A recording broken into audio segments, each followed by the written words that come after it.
Boa tarde, sextuano, tudo bem? Vamos lá então para a nossa segunda aula da semana número 6. Olha que mão suja! E hoje a aula vai ser sobre frações e porcentagens. Então, para a gente encerrar essa unidade número 3, a gente vai fechar ela falando de frações e porcentagens, estabelecendo uma relação entre elas. Vocês sabiam que das 100 espécies de tartaruga que existem, 11 delas habitam no Brasil? É isso aí, de 100 espécies, 11 habitam no Brasil. Eu vou colocar uma imagem na sua tela que dá para ilustrar essa situação, tá? Vamos lá então.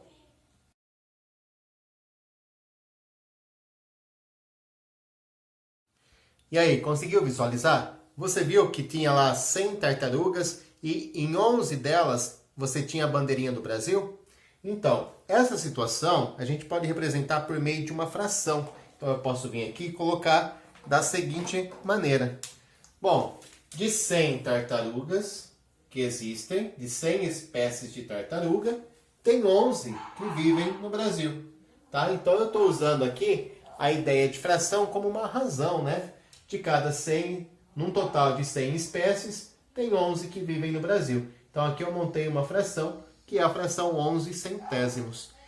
Bom, essa fração 11 centésimos, ela pode ser representada por meio de uma porcentagem. Aliás, todas as frações que tiverem como denominador o 100, pode ser escrito na forma de porcentagem, tá? Vamos lá, ó. 11 centésimos eu represento como 11%. Tá legal? Esse símbolo que está aqui, ó, ele tem a mesma função desse 100 que está aqui embaixo. Tá? 11% é a mesma coisa que 11 centésimos. Fácil, né? Tranquilo. Então, na prática, a gente está trocando o denominador 100 por esse símbolo de porcentagem. E por que se criou a porcentagem, né? Qual é a função dela? A função é para efeito de comparação. Você comparar as coisas em porcentagem fica mais fácil. Ó, o que é maior? Um desconto de 20% ou um desconto de 25%? Percebe como é bem diferente, né? Agora, se eu falar em frações, o que é maior? 20 90 avos ou 25 70 avos? Fica meio complicado falar em frações, né? Então, por isso que a gente gosta de trabalhar com porcentagens. Vamos dar outros exemplos? Se eu colocar aqui, ó, a fração 7 centésimos. 7 centésimos eu posso representar na forma de porcentagem? Claro que sim, né? É muito fácil de fazer isso. Basta escrever 7 e colocar o símbolo da porcentagem, tá? Porcentagem, aliás, já vem do nome, né? Porcento, né? Significa que está sobre 100, por 100. Então, 7 por 100, 7 sobre 100, 7 centésimos. Mais um exemplo, vamos lá, é mais um? Vou colocar aqui, ó, 37%. 37% eu posso escrever na forma de fração? Claro que pode. Vai ficar 37 centésimos. Então, nós já sabemos que toda fração que tem denominador 100 pode ser escrita na forma de porcentagem. Beleza? Fácil? Fácil. Vamos analisar outra situação. Imagina que isso aqui é um saco de balas e dentro desse saco de balas tem 20 balas. Tem 20 balas aqui. Só que 4 delas vieram com defeito. 4 delas estão estragadas. Sei lá. 4 delas estão com problema. Então eu vou colocar, riscar 4 aqui. Uma, essa aqui e essa outra. Tá? Então, se eu quiser saber qual é o percentual de balas que estavam com estragadas, né? Que conta que eu posso fazer? Ao invés de falar bala, vamos falar maçã, né? Um saco com 20 maçãs, tinha 4 estragadas. Bom, antes de pensar em porcentagem, vamos pensar na forma de fração? Então eu tenho aqui, ó, 20 maçãs, dessas 20, 4 estão estragadas. 4 20avos, tá? Depois eu vou pensar em porcentagem. Vamos para esse outro saco de maçãs agora. Eu tenho um saco de maçãs aqui com 25 maçãs. Dessas 25 maçãs, tem 6 estragadas. Então, essa veio estragada, essa aqui, essa outra, mais uma aqui e mais uma aqui. Tá? Então, qual é a fração que representa as maçãs estragadas? Bom, se eu tinha 25 maçãs, dos quais 6 vieram estragados, então eu tenho a fração 6/25. Até aí tudo bem. Agora vamos fazer uma comparação. Em qual dos dois sacos tinha mais maçãs estragadas em relação ao total, né? Aqui eu sei que tinha 4, aqui tinha 6. Só que aqui tinha no total 20 maçãs, aqui tinha 25. Então, comparando com o total, em qual delas eu tive uma maior taxa de maçãs estragadas? Para isso, eu vou usar porcentagem, para fazer essa comparação, tá, entre essas duas frações. Afinal de contas, quando eu quero comparar frações, eu trabalho com frações que têm o mesmo denominador. Nesse caso, eu vou fazer as frações ficarem com denominador 100. Como é que eu faço para esse 20 ficar 100? Bom, 20 vezes 5 dá 100, né? E aí o 4 também eu multiplico por 5. Então eu vou encontrar uma fração equivalente a 4/20, só que agora com denominador 100. 20 vezes 5 dá 100. 4 vezes 5 dá 20. Então olha só, eu fiquei com a fração 20 centésimos. 20 centésimos é o mesmo que 20%. Então eu posso falar que 20% dessas maçãs estavam estragadas. Vamos para esse outro caso aqui, ó. Aqui a gente tinha que 6 das 25 maçãs estavam estragadas. Vamos passar essa fração para uma fração centesimal. Fração centesimal é quando tem o 100 embaixo, né? Para eu fazer o 25 virar 100, basta multiplicar por 4. Aí eu faço a mesma coisa com 100, né? Então eu vou encontrar uma fração equivalente, agora com o denominador 100. Bom, aqui a gente tem, ó, 25 vezes 4 dá 100 e 6 vezes 4 dá 24. Bom, essa fração centesimal, 24 centésimos, corresponde a 24%. 24 centésimos é 24%. Bom, agora a gente está em condições, né, de responder. Qual dos dois sacos de maçã teve um percentual de maçãs estragadas maior? Aqui foram 20% das maçãs e aqui foram 24% das maçãs. Logo, a gente conclui que esse saco aqui teve um percentual de maçãs estragadas maior do que o outro, tá? Percebe a ideia de porcentagem para efeito de comparação? Fica mais fácil da gente trabalhar, da gente se comunicar, da gente falar. Bora ver mais alguns exemplos? Vocês sabiam que dá para a gente representar muitas porcentagens de forma gráfica por meio de desenhos? Olha só, 25%, por exemplo, é uma porcentagem que eu consigo representar graficamente. Vamos pensar, 25% eu posso escrever na forma de fração, né? É a fração centesimal, 25 centésimos. Agora vamos pensar, 25 centésimos é uma fração que pode ser simplificada. Lembra que a gente viu simplificação de frações? Eu posso simplificar aqui o 25 e o 100 por 5. Né? O 25 e o 100 são múltiplos de 5, né? São divisíveis por 5. 25 dividido por 5 dá 5. E 100 dividido por 5 dá 20. Olha só, eu consigo simplificar mais uma vez? Consigo, porque o 5 e o 20 são divisíveis por 5, né? Lembra dos critérios de divisibilidade? Todo número que termina em 0 ou 5 é divisível por 5. Bom, dividindo ali o 5 pelo 5 vai dar 1. E dividindo o 20 pelo 5 deu 4. Então, olha só, 25% é a mesma coisa que 1/4.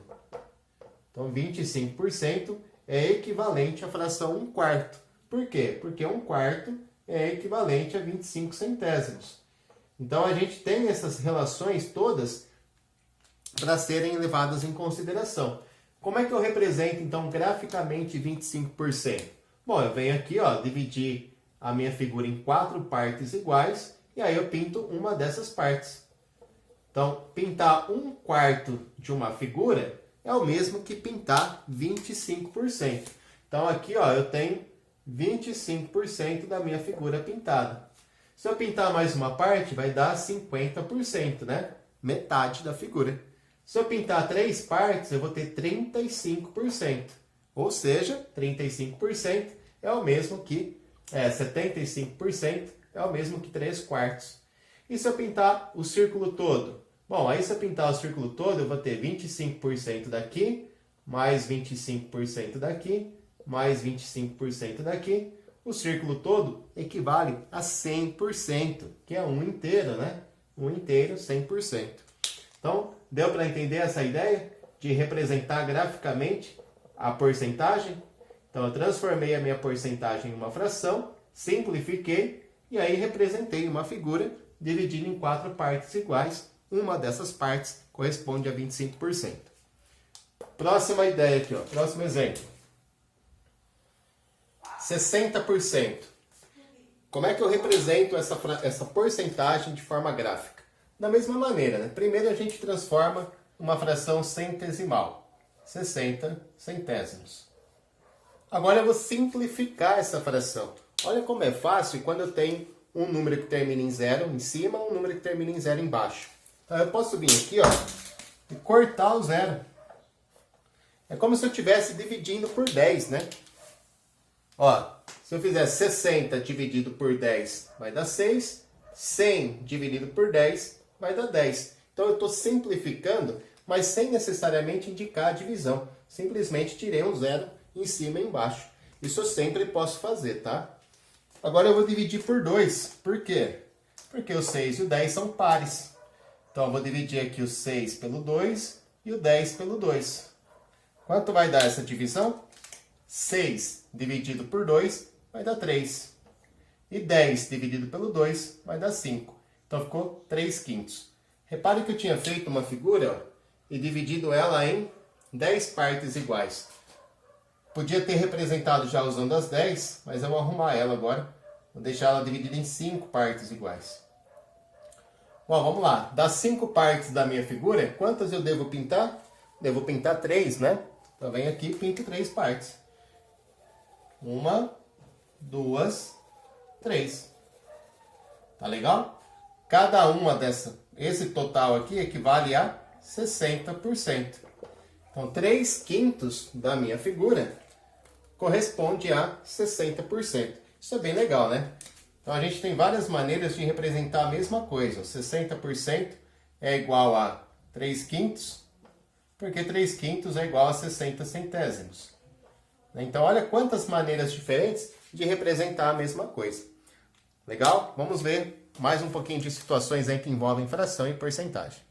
Bom, nós também podemos calcular porcentagem de um número. Olha só como é que eu vou fazer para calcular 40% de 120. Primeiro, nós já sabemos que 40% é uma fração centesimal, né? Uma fração que tem o denominador 100. Então ficou 40 centésimos de 120. Aí a gente tem uma regrinha, né? Quando a gente tem que calcular a fração de uma quantidade, a gente usa a seguinte regra. Divide pelo de baixo, multiplica pelo de cima. Não é assim que a gente faz? Então essa é uma regrinha que a gente usa. Acontece que essa divisão do 120 pelo 100 não vai ser uma divisão exata. Vou mostrar aqui na calculadora. Então pode acontecer de eu ter uma divisão como essa, que a divisão não vai ser exata. Mas eu vou ensinar alguns truques aí para a gente poder usar. 120 dividido por 100 dá aqui, ó, 1,2. Vocês conseguem enxergar aí? 100, né? 120 dividido por 100, 1,2. Aí 1,2 vezes 40 é igual a 48. Beleza? Então, ó, 40% de 120 é igual a 48. Vamos pensar assim, ó, esses 40% aí poderia ser um desconto, né? De repente você vai comprar um tênis, o tênis custa R$120, mas é o último par que tem na loja, então a loja está dando um descontão aí de 40%. Então, ao invés de pagar 120, você vai pagar o valor de 120 menos 48, né? Que 48 seria o seu desconto. Beleza? Bom, vamos voltar aqui no nosso exercício. Essa é uma forma da gente calcular 40% de 120. Uma outra maneira, ó, de calcular o 40% de 120 seria assim. Vamos pensar que esse D, na matemática, ele vale vezes. Já falei isso para vocês, né? Essa ideia de alguma coisa é a ideia de vezes. Então, eu tenho 40 centésimos vezes 120. E aí eu caio numa multiplicação de frações. Olha só, né? A gente tem uma multiplicação aqui de uma fração por um número natural. Lembra que embaixo do 120 tem o 1. E como é que eu multiplico frações mesmo? É o de cima vezes o de cima. O de baixo vezes o de baixo. Então vamos lá. Para eu fazer essa multiplicação, eu faço 40 vezes o 120 e 100 vezes o 1. 40 vezes o 120 vai dar 4.800. 100 vezes o 1 vai dar 100. E agora eu posso vir aqui simplificar o meu resultado, né? Ó, tem um zero na unidade em cima, tem um zero na unidade embaixo. Posso cortar. É como se eu estivesse dividindo por 10, né? Vai sumir um zero de cada número. Ainda sobrou um zero aqui em cima e um zero embaixo.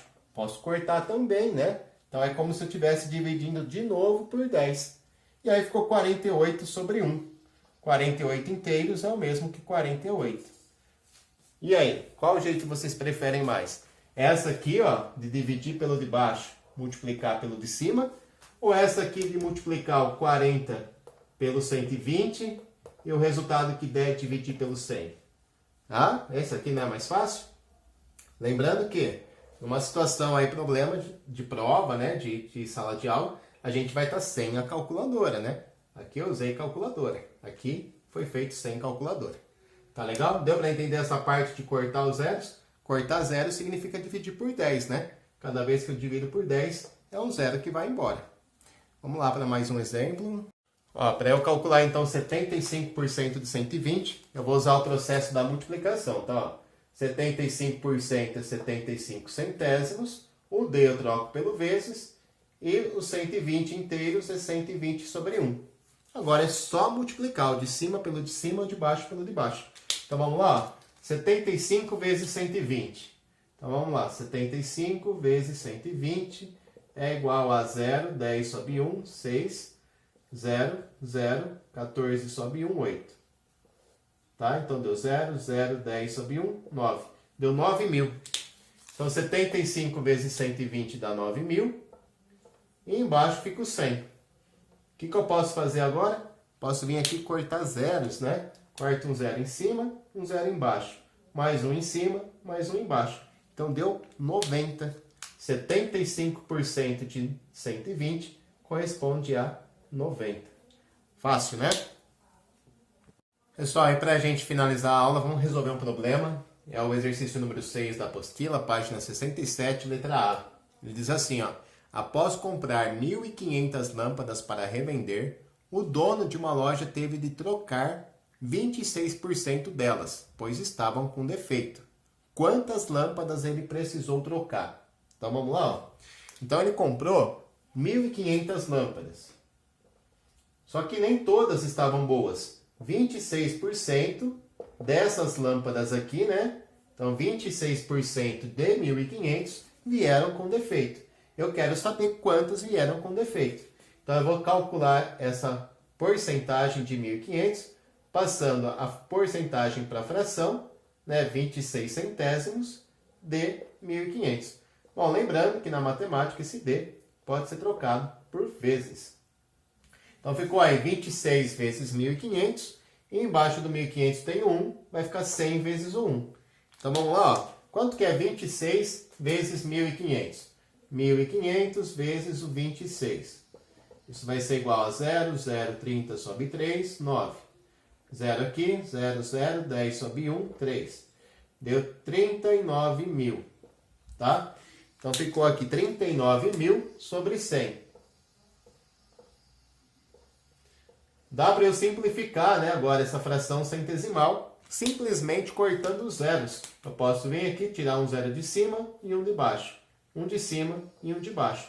Ficou 390 inteiros, que é igual a 390, né? Então, 390 lâmpadas vieram com defeito, vão precisar ser trocadas. Tranquilo? O exercício não pergunta, mas se perguntasse, né? Quantas estavam em bom estado? Bom, a quantidade de lâmpadas em bom estado é a diferença, né? Entre a quantidade que o cara comprou e o que veio com defeito. Então, era 1.500 menos 390. Vai dar 0. Não dá para tirar 9 de 0 ali, né? Tem que fazer uma troca. Pega uma centena daqui. Aqui vão ficar 10 dezenas. 10 tira 9 fica 1. 4 tira 3, 1 e 1. Então, 1.110 lâmpadas estavam em bom estado, podiam ser vendidas pelo dono da loja. 390 ele vai ter que trocar porque vieram com defeito. Deu para entender? Alguma dúvida? Bom, vou deixar as questões de tarefa no final do vídeo e as dúvidas que surgirem aí a gente pode estar tirando na live quinta-feira. Tranquilo? Então, fiquem com Deus e um grande abraço.